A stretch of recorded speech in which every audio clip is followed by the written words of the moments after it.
Listos. Eso es. Bueno, hoy, 7 de mayo, eh, gracias al Señor, voy a empezar a dictar estas prédicas eh, para poderlos servir a todos. Es algo que el Señor ha estado viniendo hace un tiempo, llamándome, poniendo en mi corazón.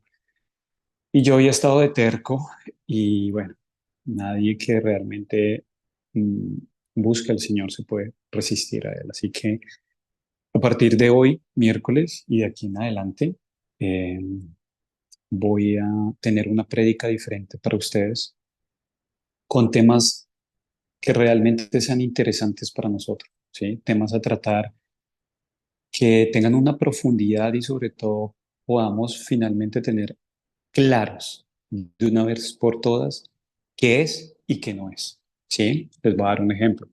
Hoy vamos a hablar sobre la religión verdadera. Eso siempre ha sido un tabú para nosotros. Nos hemos comido los cuentos que nos han echado en la vida, pero no tenemos una certeza.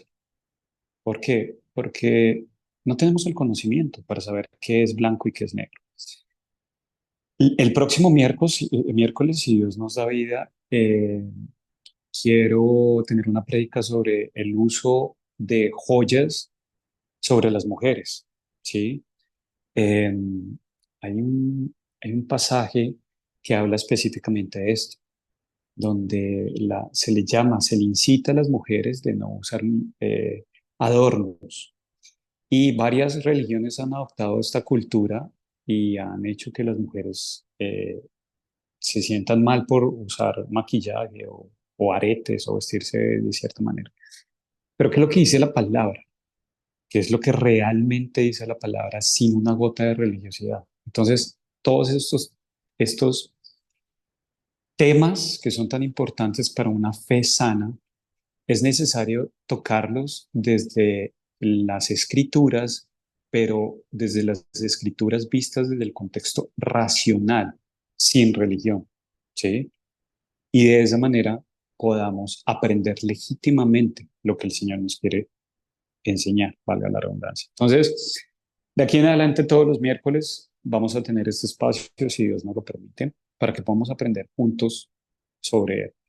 Me encantaría que ustedes invitaran a las personas que conocen, que creen que les puede servir, que creen que les puede interesar este espacio. Y sobre todo, eh, invitarlos a un espacio donde simplemente vamos a aprender de Cristo, su palabra, sin doctrinas, ¿sí? Sin equipos, sin banderas, sino únicamente el Señor, su palabra y nuestra necedad, ¿vale? Entonces vamos a orar para que podamos empezar. ¿Listo? Los invito a que estén en donde estén, más que inclinar su cuerpo, inclinen su corazón y podamos pedir la dirección del Señor. Padre, mi amado, mi rey, mi precioso, estoy aquí con mis hermanos en la fe buscando de ti. Estamos aquí porque queremos saber algo de ti. Estamos interesados en aprender de ti, mi Señor. Y necesitamos que seas tú quien nos hables. Tus amados hijos, Padre, no necesitan oír la opinión de Nicolás, ni su parecer. Necesitan oír la voz de su Creador. Por eso te suplico que me anules y que seas tú quien hable a nuestros corazones, Padre, que seas tú enseñándonos lo que necesitamos para cada día estar más cerca de ti y que finalmente podamos llegar a lo que tú quieres que seamos. Te lo pido en el nombre de Jesús. Amén. Bueno, vamos a empezar. Entonces, eh, voy a empezar con un sueño que tuve hace más o menos unas 2 semanas.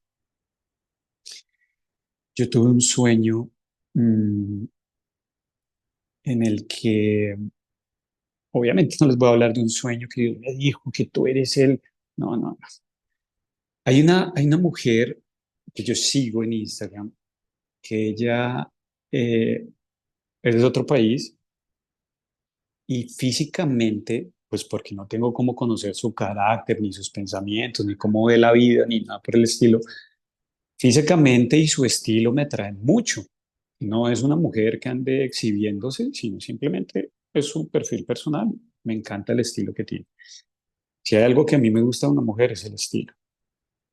Y me fascina, o sea, me encanta el estilo de esa mujer. Y por alguna razón, seguramente vi una historia de ella o un video de ella, ya no me acuerdo, pero seguramente mi sueño se generó porque antes de dormirme, seguramente vi algo de ella en Instagram y eso se quedó en mi mente. No es de ningún origen divino. Y yo soñaba que estaba en el país de ella, que el ateísmo es lo que, eh, ¿cómo decirlo? Todos son ateos en ese país, de donde ella es. Y yo me acuerdo que yo estaba sentado comiendo en mi sueño y la vi y por alguna razón empezamos a hablar y ella me dijo que era atea. Y entonces yo por dentro como que sentí que me desilusioné, como, qué lástima. Y no es porque yo tenga este pensamiento absurdo de que si no pertenece a mi religión no puede ser mi pareja, no, sino porque yo sé que detrás de un ateo hay un corazón necio y duro, ¿sí? Terco. Entonces eso habla más del carácter de la persona, de a que sea un requisito para que pueda yo pensar en tener algo con alguien. A lo que voy es que yo empecé a hablarle del Señor, pero empecé a hablarle desde una perspectiva cero religiosa. Entonces empecé a hablarle y me acuerdo que empecé a decirle, tú sabes que Cristo eh, nos invita a que nunca miremos nuestros defectos, sino que nos centremos perdón, a que no miremos nunca los defectos de los demás, sino que nos centremos todo el tiempo en nuestros defectos. Y después le dije, ¿tú sabías que Cristo odia la hipocresía de la religiosidad? O sea, esas personas que dicen ser lo que no son o que se escudan detrás de una religión para justificar sus defectos. Y yo empecé a hablarle sobre Cristo, ¿sí? Y me acuerdo que en mi sueño yo sentí que era muy amena la conversación. No, no estaba forzada, no, no estaba, yo no la estaba presionando, sino que todo lo que le estaba diciendo era de su interés. Y ella me escuchaba con mucha atención.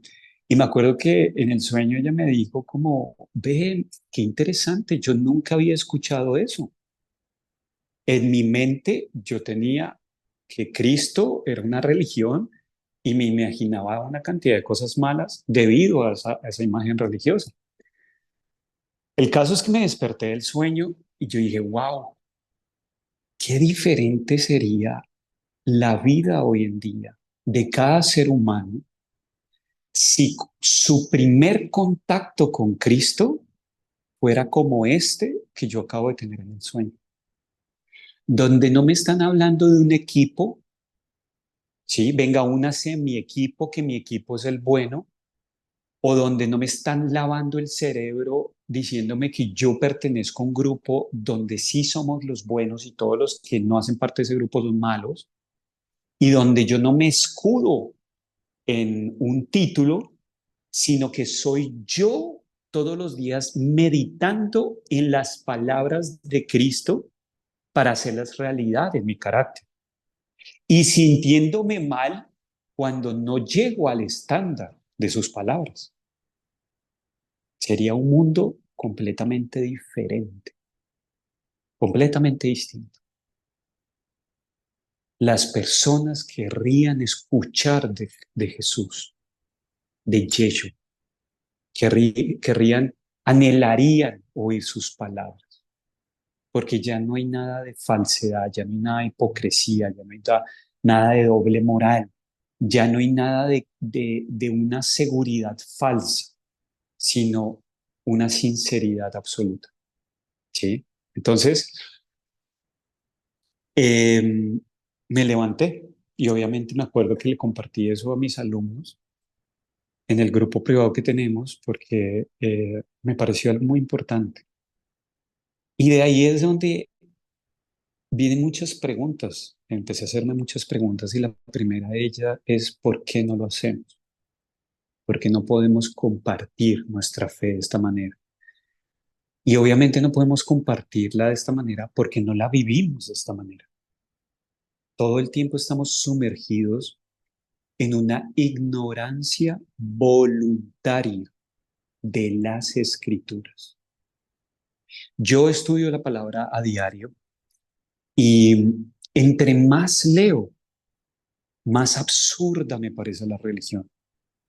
Y más absurdo me veo a mí mismo antes de encontrarme con Cristo al yo haber pertenecido a religiones. Me miro en mi pasado y digo, estaba loco.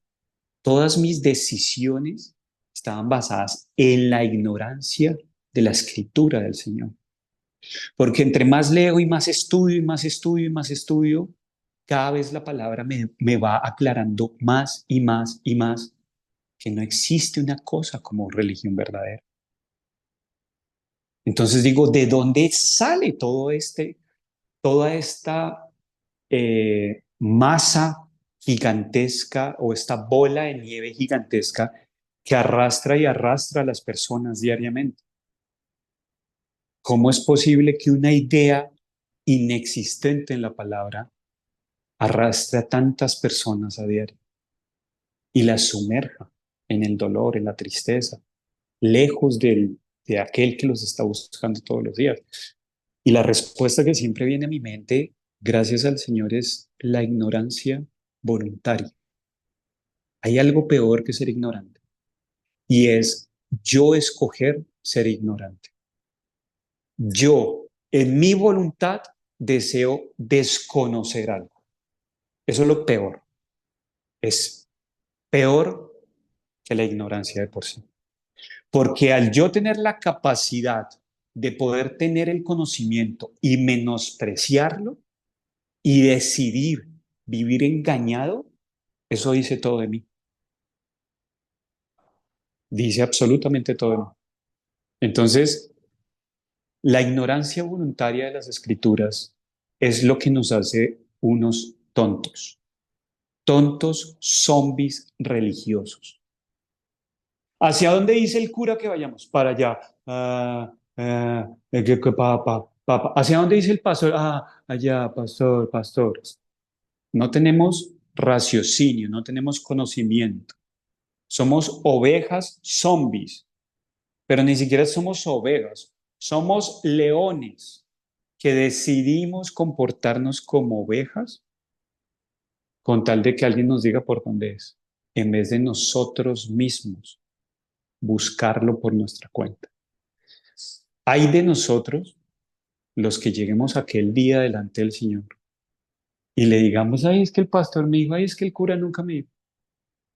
Imagínense, hoy en día, cuando la Biblia está traducida a todos los idiomas, cuando la Biblia la encontramos gratis en cualquier aplicación en Internet, donde hay traducciones bíblicas, donde hay Biblias con ilustraciones, hay videos hablando de la Biblia en todos los idiomas.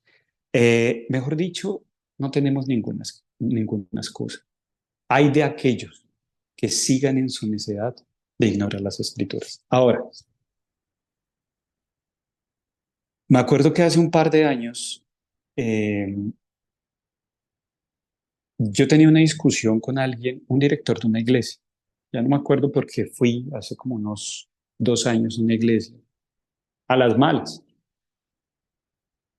Ya no me acuerdo por qué fui y me acuerdo que me senté y yo le pregunté, yo le dije a la directora, era una directora, le dije, ¿por qué hay tanto desorden?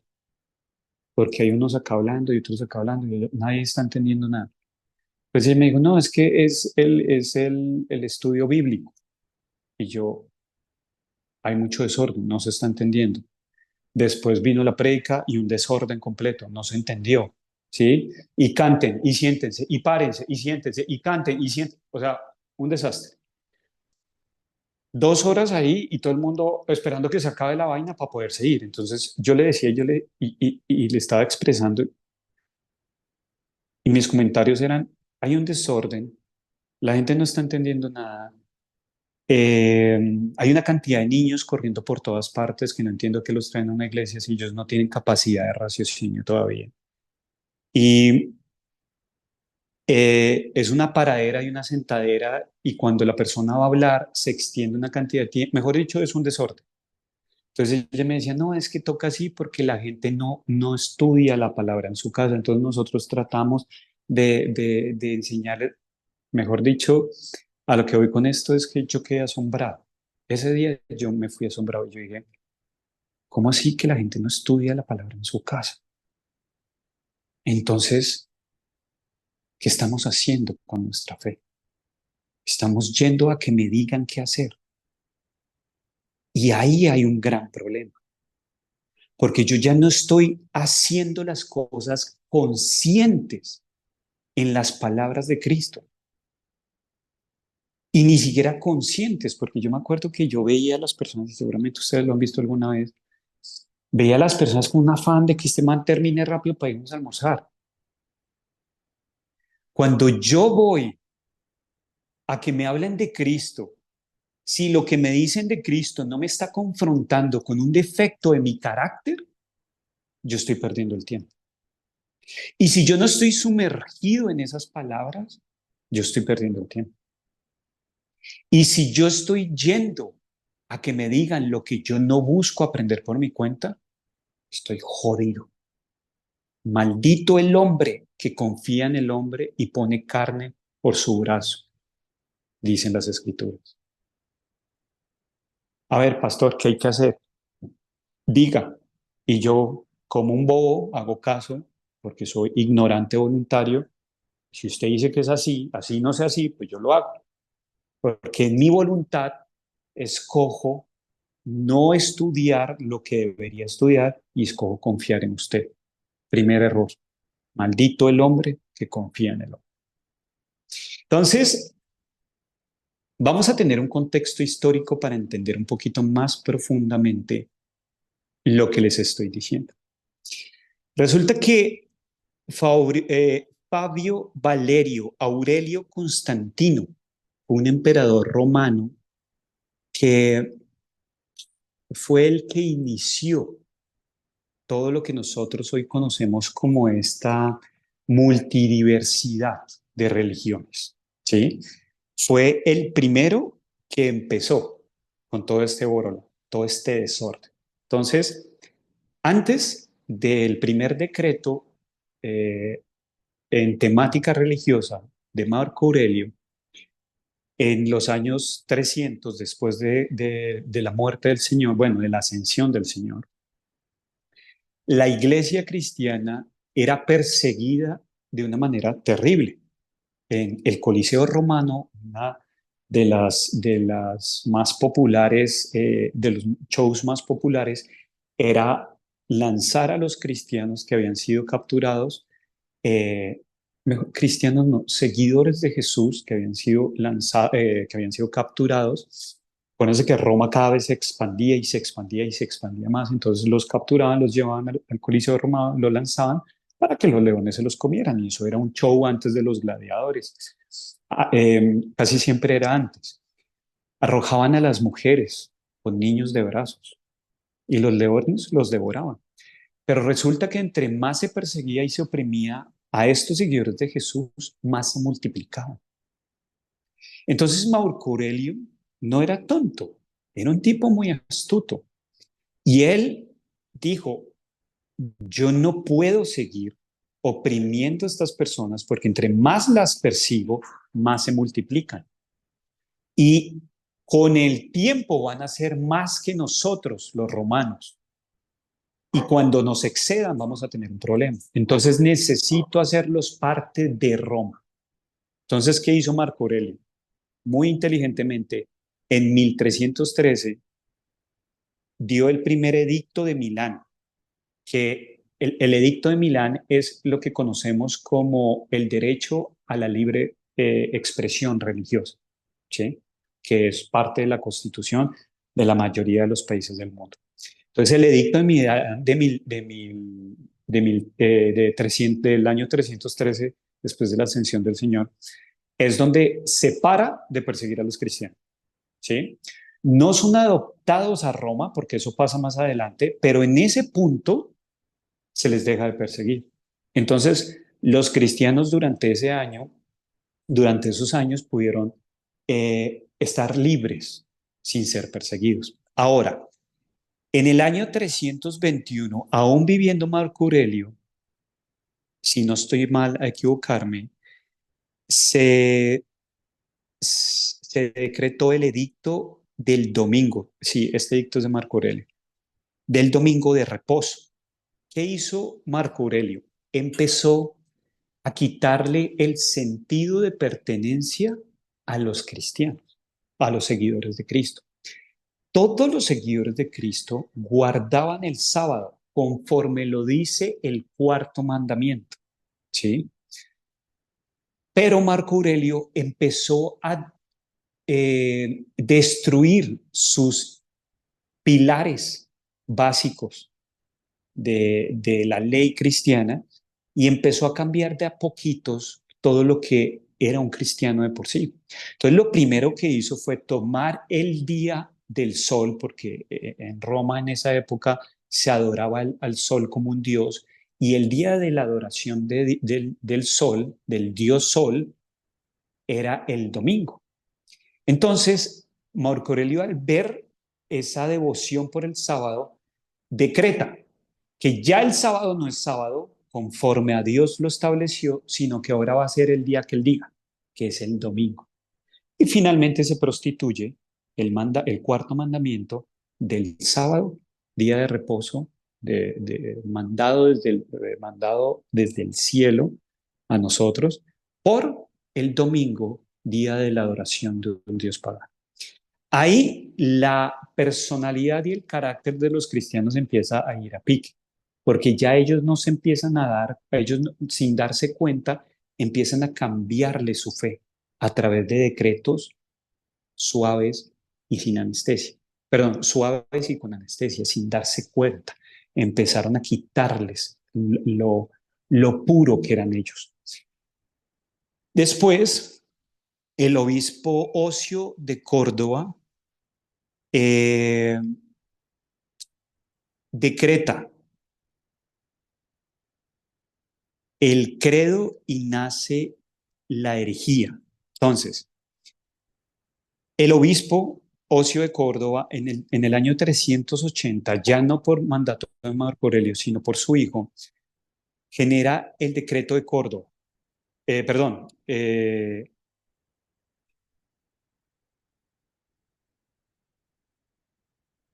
el decreto y nace, perdón, es que aquí escribí, hice la nota y mi letra no me la entiendo, amigo. Rocío de Córdoba, que era el obispo más influyente en esa época en Roma, eh, empieza a maquinar un decreto. ¿Por qué? Porque ellos, el obispado, quería que ya nadie fuera sino solamente cristiano, ¿sí?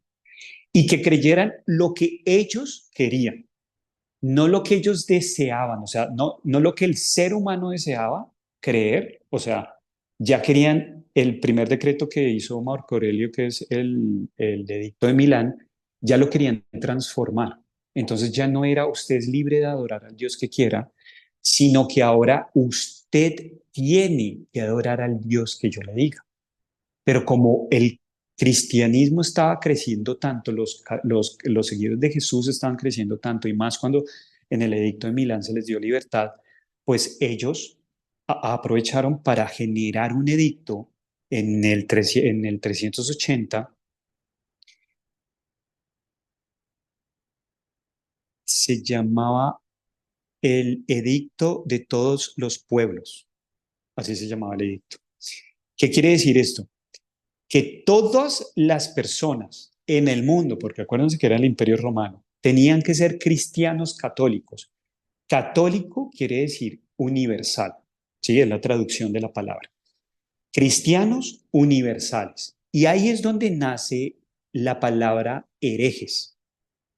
De tal manera que este edicto de todos los pueblos obligaba a todas las personas en el mundo que fueran dominadas por Roma, o sea, todo el mundo en esa época, a ser cristianos, por ley, no por voluntad propia, sino por ley. Y que todo aquel que no lo fuera sería considerado un hereje y por ende tenía que morir. Y ahí es donde nace nuevamente la persecución, pero ahora la persecución a todo aquel que no fuera católico, o sea, cristiano universal, o sea, católico, lo que hoy conocemos como catolicismo. En ese momento murió la fe a Cristo. ¿Por qué? Y ustedes, muchos de ustedes se van a sentir identificados con esto. Resulta que cuando el Señor estuvo entre nosotros y dejó sus palabras registradas, todas ellas son invitaciones a generar conciencia de nuestra maldad y de arrepentirnos de ella. Y en nuestro libre albedrío, dejarlo todo por amor al Maestro y seguirle. Seguirle no es yo creo en Dios y en Jesús, no, es yo creo en Él y en cada palabra que salió de su boca.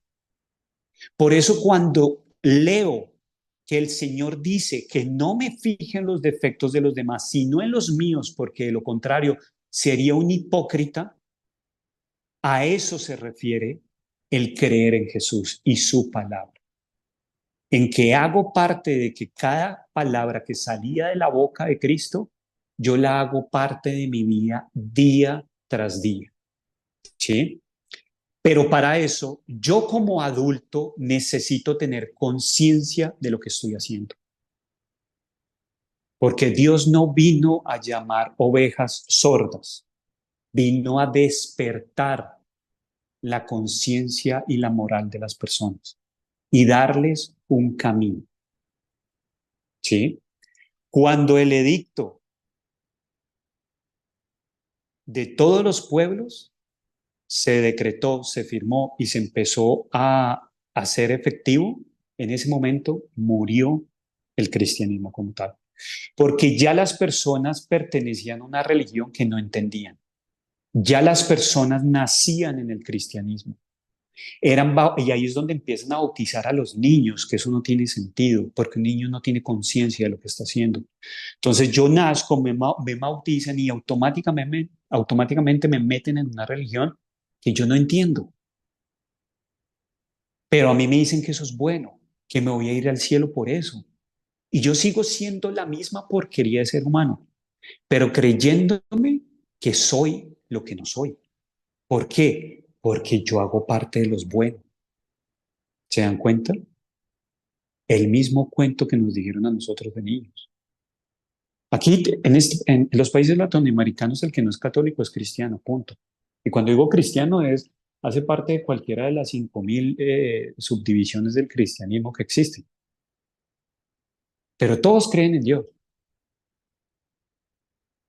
¿Por qué? Porque desde que nacieron con una fe heredada, con una religión heredada.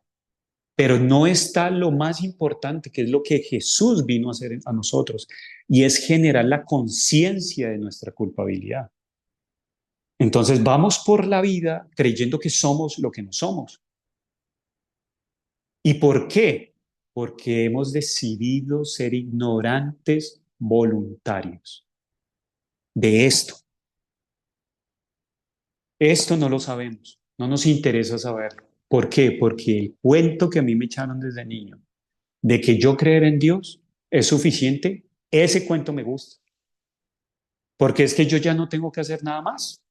Yo puedo ser infiel, mentiroso, gay, ladrón, egoísta, ya dije infiel, en fin, puedo tener neurótico, mal geniado, todos mis defectos de carácter, todas las porquerías que hay dentro de mí.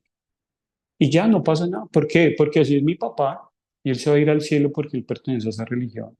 Y así es mi mamá. Y como yo no violo y no mato, pues yo fijo, me voy para el cielo. Reducimos los mandamientos de Dios a dos. No mato y no violo. No, ya me voy para el cielo. Entonces, mi fe es vacía, es hueca, porque está fundada en la ignorancia. Está fundada en la ignorancia que me adjudicaron desde niño. Y yo en mi pereza mental y en mi pereza moral y espiritual he decidido que así sea, porque eso es más cómodo para mí que yo ponerme a investigar de dónde viene mi pinche religión y si realmente estoy cumpliendo con las palabras de Cristo. Entonces, ¿qué pasa después de esta locura? Casi 1200 años después, pongamos que 1000 años, porque Martín Lutero no fue el padre de la resistencia, de la revolución. Hubieron muchos antes que él, como John Wycliffe, y muchos otros que dieron sus vidas, que fueron perseguidos. Y lo que pasó con Martín Lutero es que fue la persona que Dios escogió en el momento que él escogió para poner fin a esta locura que se llama Roma papal. ¿Qué pasó durante esos 1000 años, después del edicto de todos los pueblos?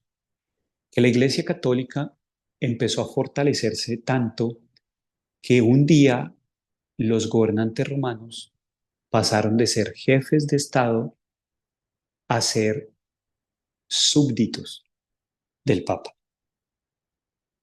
Porque como empezaron a venderle la idea a la gente de que todos somos cristianos y que los que están entre Dios y los hombres son los obispos, cardenales, curas y papas, pues empezó a endiosarse a los hombres, hasta tal punto en el que lo que decía el papa era más importante que lo que decía el emperador romano. Entonces llegó un punto de la historia, que esto pues es otro tema, no es el que estamos tocando hoy, en el que el Papa se convirtió en la autoridad del mundo. Por eso que estamos hablando de la época donde Roma era propietario del mundo. Entonces, Roma papal hace efectiva su ley, donde todo el que no sea lo que ellos quieren que sean, van a ser llamados herejes.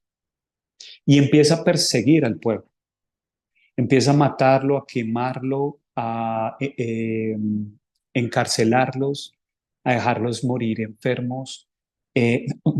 Cuando ustedes se toman el tiempo de estudiar la historia de las religiones, se dan cuenta de las atrocidades tan increíbles que se han cometido en el nombre de Dios. No porque sea Dios quien quiere esto, sino porque han usado el nombre de Dios para esto. Y entonces Dios, en su infinita piedad, no se queda con los brazos cruzados viendo estos 1000 años de terror, sino que empieza a levantar hombres valientes, fuertes, como nosotros tenemos que ser hoy, sin miedo de decir la verdad. Y empezaron a encontrarse paulatinamente, uno por uno, de estos grandes, de estos grandes líderes de la resistencia con la Biblia. ¿Por qué les digo esto? Porque la Biblia es lo que juega el papel fundamental en esta noche. Dios empieza a poner Biblias en sus manos y ellos, al leer las escrituras, se empiezan a dar cuenta que todo lo que decía el papado era mentira. ¿Por qué? Porque el papado decía que los perdones, el perdón del alma, se compraba y se tenía que comprar al credo, o sea, al obispado. Tenían tenían obispos asignados con una campana que iba por las ciudades tocando la campana y vendiendo el perdón de los pecados para llenar cada vez más y más las arcas del papado. Imagínense la locura. Y la gente iba y compraba el perdón de sus pecados y cuando tenían ese papelito eran felices porque ya creían que habían sido perdonados por sus maldades. También se les escondía y se les prohibía el estudio de la palabra. Y también era una época donde la palabra no estaba traducida a todos los idiomas. Y acuérdense que estamos hablando de Europa, donde cada país tiene un idioma diferente, no como nosotros acá en Latinoamérica, donde todos los hermanos que colindan con nosotros hablan el mismo idioma. Entonces, no tenían acceso a la palabra por ninguna parte, ni traducida, ni porque se les fuera permitido esto. Entonces, empiezan a oprimirlos y oprimirlos y oprimirlos y oprimirlos y Dios empieza a poner la Biblia en las manos de estos hombres. Y estos hombres al leer la palabra empiezan a levantarse contra el papado. Y el papado empieza a perseguirlos hasta buscar su muerte para callarlos. Y entre toda esta lucha de años y de años y de que uno pasa el bastón, lo hereda a otro y otro se levanta otra vez y a ese lo encierran, lo queman o lo decapitan y vuelve otro y se levanta, llega hasta las puertas de, perdón, llega hasta las manos de Martín Lutero. En el año 1512, Martín Lutero recibe el grado de doctor en teología de la Universidad de Erfurt, es un nombre alemán. Martín Lutero era alemán. Y si lo pronuncié mal, les pido mil disculpas. Mi alemán es nulo. Pero Martín Lutero se gradúa de teología sin haber leído la Biblia. Imagínense. Ese es el nivel de locura que existía en esa época. Los obispos, los curas, los clérigos se graduaban de teólogos sin haber leído nunca la palabra, porque las leyes que había escrito el papado eran superiores para ellos que la misma palabra de Dios. Y en el mismo año, en 1512, el Señor pone una Biblia en sus manos. Él está en la biblioteca de la misma Universidad de Erfurt y encuentra una Biblia y empieza a leerla. Les voy a leer un pasaje que encontré, les voy a mostrar en este libro que se llama El origen de la Reforma Protestante. Es un libro que recopila los hechos históricos, no religiosos, sino netamente históricos, de fuentes exactas de todo lo que es la religión, de la reforma del protestantismo. Yo no les estoy vendiendo protestantismo, ojo con eso. Y de este libro les voy a leer un pasaje muy importante sobre Martín Lutero para que podamos entender eh, un poquito más a fondo. Dice, un día, mientras examinaba unos libros en la biblioteca de la universidad, descubrió Lutero una Biblia latina. Jamás había visto aquel libro, hasta ignoraba que existiese. Había oído porciones de los evangelios y las epístolas que se leían en el culto público y suponía que que eso era todo lo que contenía la Biblia. Imagínense la ignorancia, si esa era la ignorancia de un hombre que pertenecía a esta religión dominante del mundo, pues imagínense una persona que no hacía parte de eso. Continúo. Ahora veía por primera vez la palabra de Dios completa, con reverencia mezclada con admiración, hojeó las sagradas páginas. Con pulso tembloroso y corazón turbado leyó con atención las palabras de vida, deteniéndose a veces para exclamar, ah, si Dios quisiere darme para mí otro libro como este. Los ángeles del cielo estaban a su lado y rayos de luz del trono de Dios revelaban a su entendimiento los tesoros de la verdad. Siempre había tenido temor de ofender a Dios, pero ahora se sentía como nunca antes convencido de que era un pobre pecador. Entonces, En este momento, Martín Lutero se encuentra con la palabra. Y muchos años después, a través de todas sus tesis, empieza una campaña y se convierte en el líder de la Reforma Protestante, la cual sacudió a Europa y cambió el panorama del cristianismo para siempre. El 31 de octubre de 1517 clavó en las puertas de la iglesia de Wittenberg las 95 tesis famosas de Lutero, que son las que dan inicio al fin del papado. Martín Lutero, este fue el inicio, ¿no?, de su lucha contra el papado. Martín Lutero fue perseguido hasta sus últimos días, pero gracias a que Dios levantó hombres, su vida no fue tomada como la de sus antecesores, que sí fueron asesinados por el papado con tal de acallarlos. ¿Por qué cito Martín Lutero? Porque Martín Lutero no se levantó para transformar a las personas de católicas a cristianas. No. La lucha de Martín Lutero, si algún día se toman la molestia y la sensatez de estudiarla, la lucha de Martín Lutero fue por la verdad. Él se levantó para decir lo que está escrito en la palabra. Jamás invitó a nadie a que se cambiara de religión. Jamás invitó a una persona a que dejara un culto y se metiera en otro. Su lucha fue para que todos tuvieran acceso a la palabra y que cada uno, según su libre albedrío, decidiera seguir a Jesús o no seguirlo. Pero que por primera vez después de 1000 años tuvieran la posibilidad de tomar esa decisión por ellos mismos. Esa fue la lucha de Martín Lutero. A eso fue a lo que lo llamó el Señor. No lo llamó a convertir católicos en cristianos. Lo llamó a darle la herramienta que le hacía falta a su pueblo. ¿Cuál era? La palabra que hoy nosotros menospreciamos al no estudiar.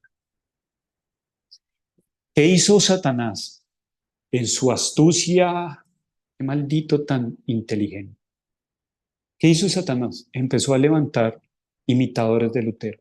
Y estos imitadores de Lutero empezaron a ponerle nombre a sus doctrinas. Y como se volvió de moda abandonar el catolicismo por el cristianismo, pues ya las personas empezaban a volcarse hacia el que mejor panorama les pintara.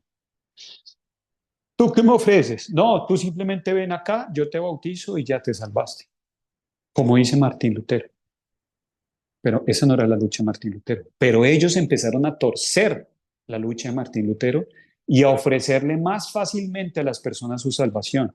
Y ahí es donde los engancharon a todos y empezaron a confundirlos. Y cada día salía uno nuevo con una religión nueva. Hasta hoy, que existen más de 5000 doctrinas alrededor del nombre de Cristo, que es una completa locura, en las cuales tú y yo estuvimos sumergidos alguna vez, sin tener ni idea de lo que dice la palabra.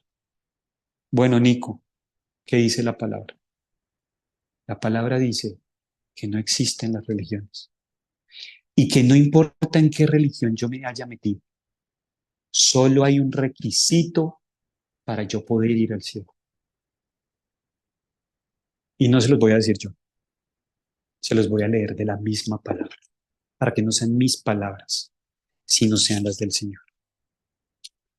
Este es el versículo con el cual Dios me ha llamado. Ha puesto fuego en mi corazón para que lo comparta con todas las personas. Juan 3:3 dice, respondió Jesús y dijo, de cierto te digo, que el que no naciere de nuevo no puede ver el reino de Dios. La lucha de Martín Lutero fue para que las personas tuvieran acceso a esta frase, no a esta frase, sino a toda la palabra. Pero esta frase resume todo este libro. Si yo no nazco de nuevo, yo puedo ser católico, cristiano, lo que sea. No hay espacio en el cielo para mí.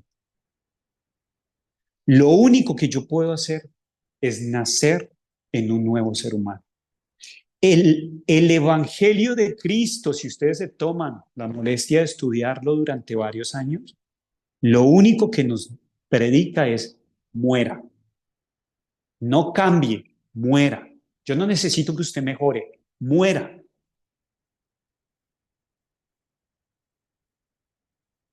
El Evangelio de Cristo se trata de muerte. Tú y yo tenemos que morir para que Él nazca y sea por nosotros. De lo contrario, no hay nada que hacer. Ahora, les voy a explicar el contexto. ¿Por qué? Es muy importante. ¿Por qué es importante? Porque en estas palabras tan claras están dirigidas hacia nosotros. El, el, la personificación de Nicodemo, que es a quien el Señor le dice estas palabras, es tú y yo, una persona religiosa, creyendo que su religión la iba a salvar, se encuentra cara a cara con Cristo y le dice, tu religión no sirve para un cacahuate. Si tú no naces de nuevo, no puedes entrar al reino de Dios. Entonces, les voy a hablar de Nicodemo. Nicodemo, maestro de Israel, fariseo, o sea, miembro de la secta de los fariseos, miembro del Sanedrín. El Sanedrín era un grupo exclusivo de 71 personas, donde solamente los jefes judíos de más alto rango religioso podrían hacer parte del Sanedrín, porque ellos eran los encargados de toda la religión y política judía ante Roma y ante el pueblo judío. ¿Esto qué quiere decir? Que el Sanedrín establecía lo que era y lo que no era. Y hacer parte del Sanedrín, tú tenías que venir de una familia directa de Abraham o de Aarón, ¿sí?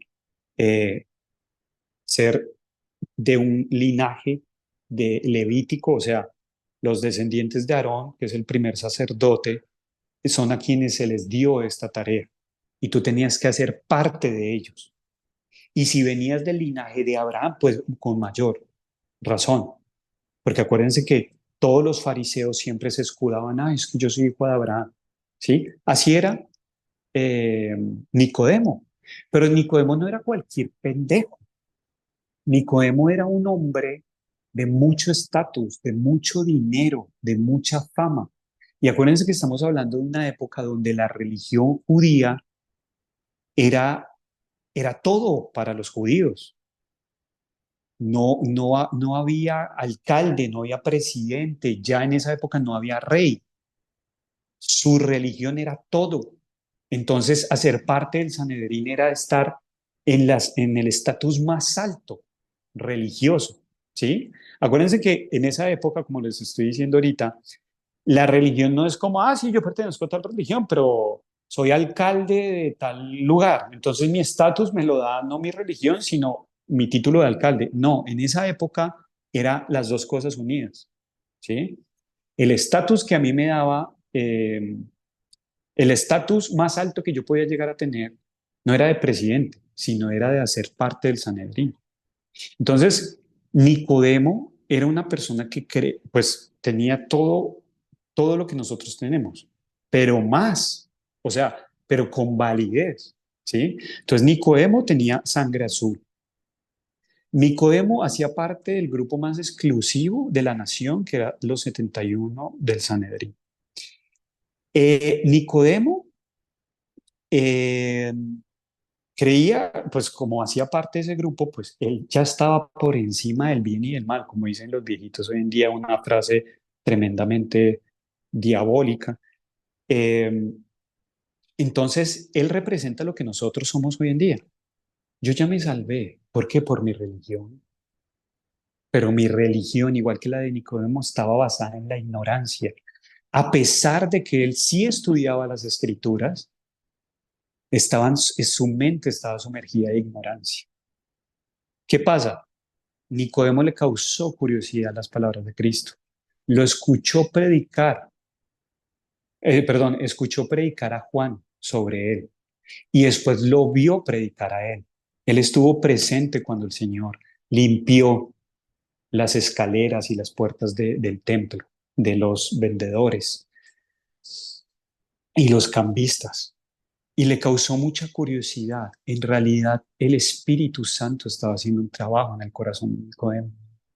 Y Nicodemo, con su pompa religiosa, que son las mismas palabras que tú y yo alguna vez pensamos, yo de la religión tal me salvo porque hago parte de la religión, de mis papás o de la de mi país. Soy un tonto que me creo santo y ni siquiera entiendo de dónde viene mi religión, pero como siempre me enseñaron a ser un soberbio de miércoles y creerme más que los de la otra religión, pues yo también imito a mis padres y soy así. Y vengo aquí a hablar con el tal Jesús a ver qué me dice. ¿Cuáles son las palabras de Cristo? Tu religión no te sirve para absolutamente nada. Si tú no naces de nuevo, no puedes entrar al reino. Yo no vengo de los levitas. Yo no tengo linaje de Abraham. Yo no tengo un puesto político y religioso alto. Simplemente fue un pendejo que me creí lo que otro me dijo y que nunca me tomé la sensatez de estudiarlo por mí mismo. Y repetía las mismas palabras que me con los mismos pensamientos, el mismo sentir. Ah, me voy a salvar, me voy a salvar. No, no me voy a salvar de un carajo. Fue hasta que me encontré con Cristo de frente. 35 años estuve sumergido en la religión, hasta que finalmente me encontré con Cristo y me dijo exactamente lo mismo que Nicodemo. Si tú no naces de nuevo, no hay religión que valga. Les voy a leer varios fragmentos del capítulo 18 del Deseado de todas las gentes sobre Nicodemo, para que tengamos más amplia esta parte y finalicemos la prédica.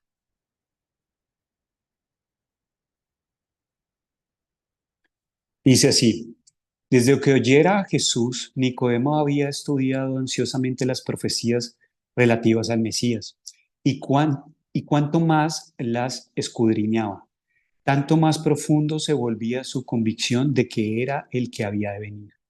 Juntamente con muchos otros hijos de Israel, había sentido honda angustia por la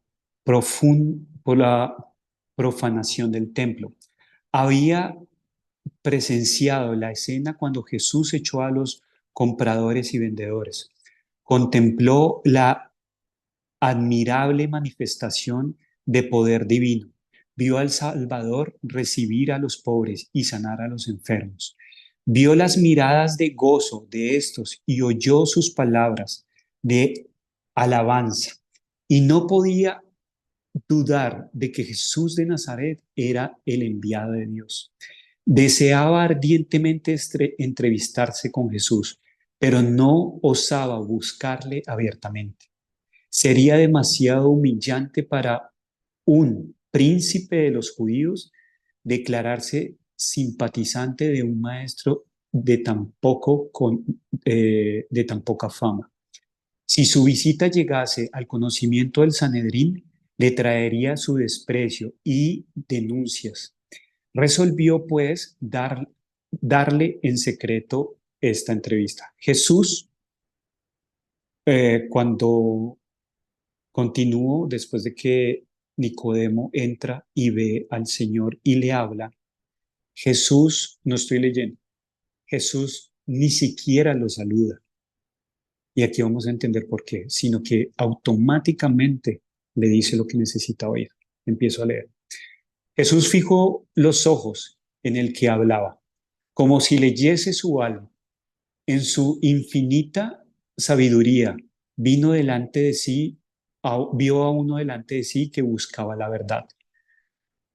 Conoció el objeto de esta visita y con él y con el deseo de profundizar la convicción de que ya había penetrado en la mente del que la escuchaba.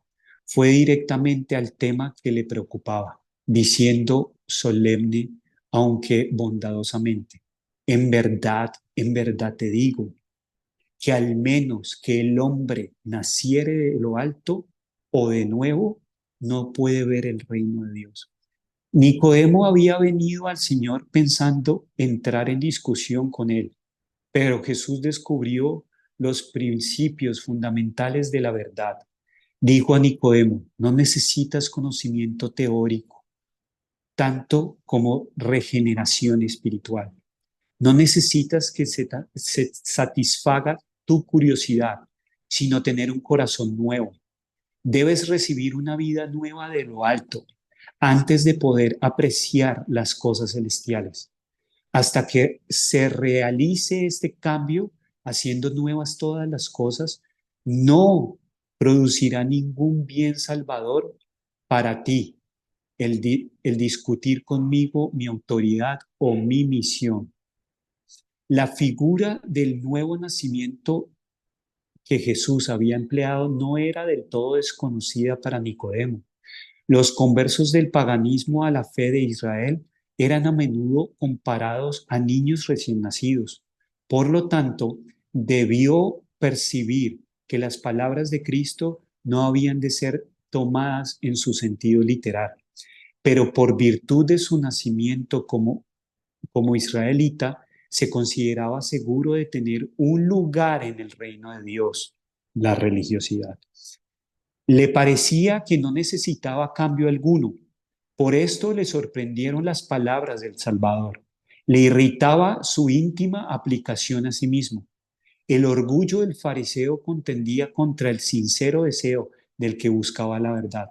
Se animaba de que Cristo le hablase así, sin tener en cuenta su posición de príncipe de Israel. La sorpresa le hizo perder el dominio propio y contestó a Cristo con palabras llenas de ironía. ¿Cómo puede un hombre nacer siendo viejo? Como muchos otros, al ver su conciencia confrontada por una verdad aguda, demostró que el hombre natural no recibe las cosas del Espíritu de Dios. No hay nada que él que responda a las cosas espirituales, porque las cosas espirituales se disciernen espiritualmente. La vida del cristiano no es una modificación o mejora de la antigua, sino una transformación de la naturaleza completa del individuo. Se produce una muerte al yo y al pecado, una vida enteramente nueva. Este cambio puede ser efectuado únicamente por la obra eficaz del Espíritu Santo. En la entrevista con Nicodemo, Jesús reveló el plan de salvación y su misión en el mundo. En ninguno de sus discursos subyacentes explicó tan plenamente, paso a paso, la obra que debe hacerse en el corazón de cuantos quieran y anhelen estar en el reino de los cielos. Mis queridos amigos, hay poco que agregar a esto que les acabo de leer. Toda la vida hemos sido unos tontos por en nuestra libertad decidir ser ignorantes voluntarios de las Escrituras. Quiero finalizar con la siguiente lectura rápidamente, porque no me quiero demorar más. Y es sobre el rey Josías. El rey Josías fue uno de los pocos reyes de Judá, porque acuérdense que Israel y Judá se separaron. Y los reyes de Israel siempre pecaron contra Dios, adorando a dioses paganos. El reinado de Judá, que es donde se estableció David y Salomón, teniendo como epicentro Jerusalén, eh, los reyes de Judá estuvieron mezclados entre malos y buenos, pero hubo uno que se llamó Josías y fue uno de los pocos que hizo lo correcto delante de los ojos de Dios. ¿Cuál fue lo que le permitió a Josías hacer lo correcto delante de los ojos de Dios? Fue el estudio de las escrituras. Porque esta prédica no se trata de tener una cachetada en la cara sobre la religión verdadera. Esta prédica se trata de tener una cachetada sobre la religión verdadera y sobre nuestra negligencia en la ignorancia de las escrituras, que es la que nos lleva a creer que somos salvos sin haber nacido de nuevo. Entonces, voy a leerles rápidamente Segunda de Crónicas 34, 16, 39. Segunda de Crónicas 34, 16, 39. Dice así.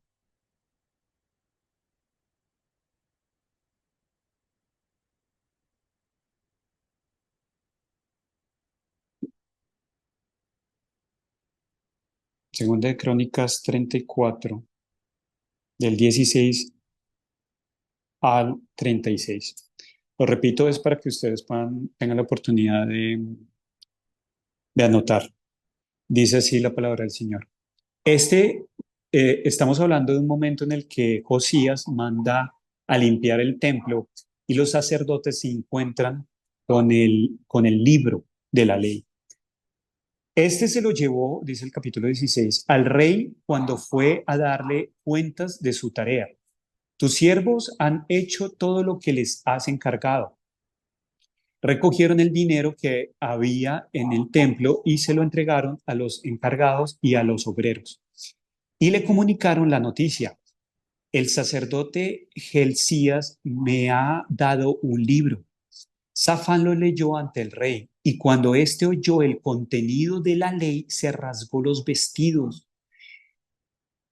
y ordenó a Gelcías y a Jicán, hijo de Safán, a Abdón, hijo de Miqueas, al cronista Safán y al funcionario real Asayas, vayan a consultar al Señor por mí y por el resto de Israel y por Judá a propósito del libro encontrado. El Señor estará enfurecido con nosotros porque nuestros padres no obedecieron las palabras del Señor. Fíjense, es nuestra vida espiritual literalmente estos capítulos, cumpliendo lo prescrito en este libro.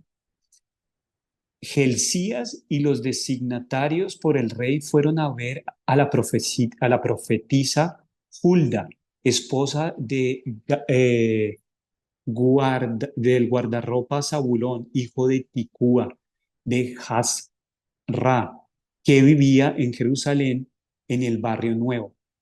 Le expusieron el caso y ella les respondió, así dice el Señor Dios de Israel, díganle al que les ha enviado, así dice el Señor, yo voy a traer la desgracia sobre este lugar y sus habitantes, todas las maldiciones escritas en el libro que has leído ante el rey de Judá por haberme abandonado y haber quemado incienso a otros dioses, irritándome con sus ídolos. Está ardiente mi cólera contra este lugar y no será apagada. Y al rey de Judá, que los ha enviado a consultar al Señor, díganle así. Así dice el Señor Dios de Israel, por haber escuchado estas palabras con dolor de corazón, humillándote ante Dios al oír sus amenazas contra este lugar y sus habitantes, porque te has humillado ante mí, te has rasgado los vestidos y llorado en mi presencia, también yo te escucho, oráculo del Señor. Cuando yo te reúna con tus padres, te enterrarán en paz, sin que llegue a ver tus ojos la desgracia que voy a traer a este lugar y a sus habitantes. Ellos llevaron la respuesta al rey.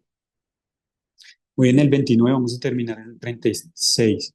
Y este dio órdenes para que se presentaran los ancianos de Judá y de Jerusalén. Luego subió al templo, acompañó a todos los acompañado de todos los judíos, los habitantes de Jerusalén, los sacerdotes, los levitas y todo el pueblo, chicos y grandes.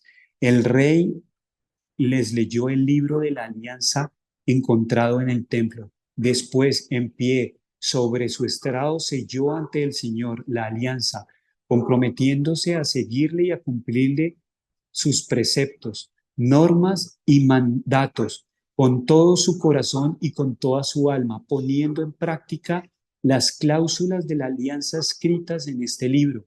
Hizo suscribir la alianza a todos los que se encontraban en Jerusalén. La población de Jerusalén actuó según la alianza de Dios y de sus padres. Josías suprimió las abominaciones de todos los territorios israelitas eh,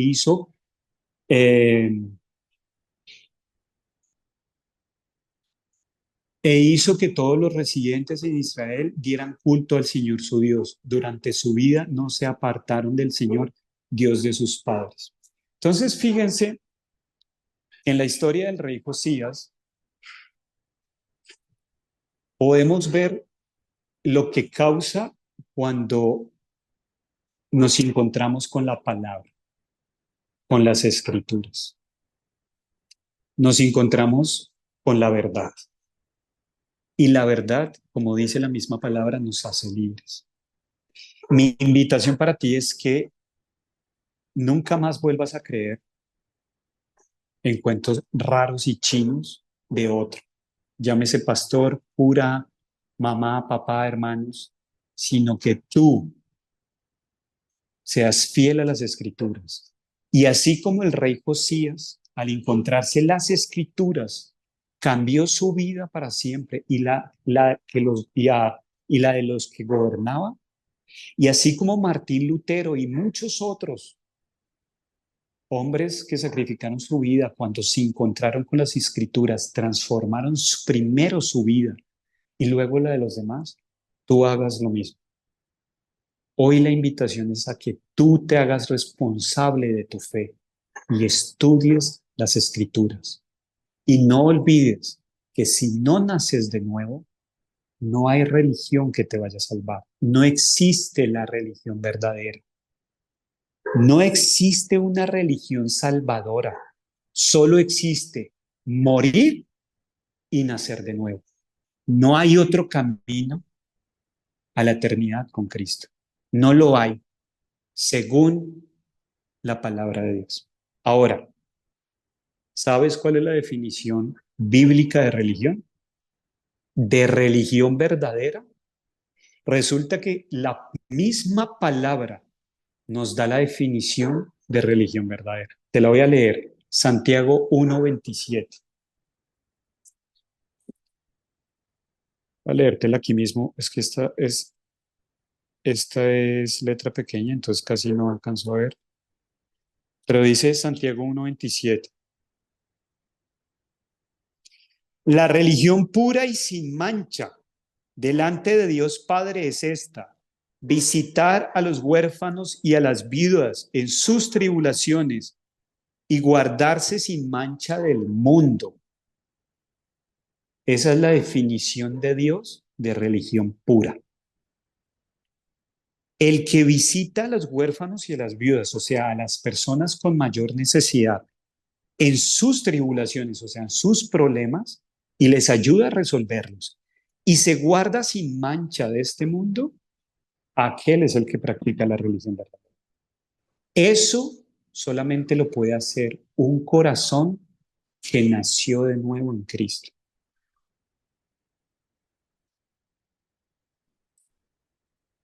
Si después de esta predica tú sigues amarrado a tu religión, no hay un cerebro en tu cabeza. Ahora, no seamos, y con esto termino, no seamos como el necio. No seamos como el necio de Proverbios 12:15. ¿Quieren saber qué dice el Proverbio 12:15? Dice esto. Proverbios 12:15 dice, el camino del necio es recto ante sus propios ojos. Hay otra cara de la moneda, y ya con esto termino. Y es todos aquellos que dicen, yo sigo a Dios a mi manera. Nicolás, tienes toda la razón. Yo no pertenezco a ninguna religión. Yo sigo a Dios a mi manera. Necio. Eres un necio. Que piensas que puedes hacer lo que quieres y que lo que haces está bien. Yo no robo. Sí, tienes toda la razón, Nicolás. Yo por eso no pertenezco a ninguna religión y yo soy una buena persona porque yo no robo, yo no mato y yo no violo. Si tú piensas así, eres exactamente este proverbio se escribió para ti. Eres un necio que crees que estás bien, que tus caminos son rectos ante tus ojos, pero no es así. El corazón que nace de nuevo en Cristo es un corazón consciente de que hay tanta maldad en él que lo único que puede hacer es luchar todos los días contra sí mismo para nacer de nuevo. Jamás un corazón que nace de nuevo tiene un pensamiento como el de este necio. No, yo soy buena persona. Nunca. Siempre es un corazón contrito y humillado ante Dios. Padre, perdóname y ayúdame a cambiar. Esa es la actitud de un corazón que ha nacido de nuevo. En el momento en el que creemos que somos buenos o que estamos listos, es donde el diablo nos quiere. Entonces, la otra cara de la moneda es creer que ya nacimos de nuevo, cuando no ha sido así. Porque no violo, no robo y no mato, porque soy una buena persona. Si yo pienso de esa manera, yo no he nacido de nuevo. No estoy en contacto con el Espíritu Santo de tal manera que todos los días me deja ver un defecto de mi carácter para hacerlo morir y cada vez dejar de ser más yo y ser más Él. Entonces, ya sabes, ¿qué significa religión según las palabras de Dios? Ya sabes de dónde vienen las religiones. Ya sabes que no tienen ninguna validez, que solo hay algo válido para Cristo y es una decisión llena de arrepentimiento. Y que si crees que eres un buen ser humano, el diablo ya te cargó hace mucho tiempo. Mis amados, esa fue la prédica de hoy. Yo espero que el Espíritu Santo haya tocado sus corazones y que seamos sensatos y empecemos a estudiar la palabra. Yo mañana tengo mi estudio bíblico como todos los jueves con mis alumnos y los invito a que ustedes tengan sus estudios, ustedes en su casa. No necesitan, muchos me dicen, Nico, yo no entiendo la palabra, no se preocupen, ustedes solo lean. El Espíritu Santo es el encargado de hacérselas entender. Ustedes solo tienen que leer. Cumplan con su parte. Su parte es leer. La de Él es explicarles. Entonces, ustedes hagan su parte, el Espíritu Santo va a hacer la de Él. Esta prédica va a quedar disponible a partir de mañana en YouTube. Yo les voy a enviar aquí a la comunidad el link para que la compartan, la repasen si se perdieron alguna parte, sobre todo compartirlas. Ustedes no saben cómo Dios los usa cada vez que ustedes comparten un material. No dejen de hacerlo. No dejen de orar y no dejen de estudiar la palabra. Les mando un abrazo muy grande a todos y recuerden, nos vemos el otro miércoles con otra prédica.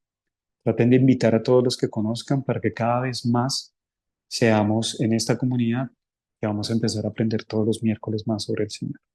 Gracias por haberme acompañado. Les deseo una muy buena noche. Paz.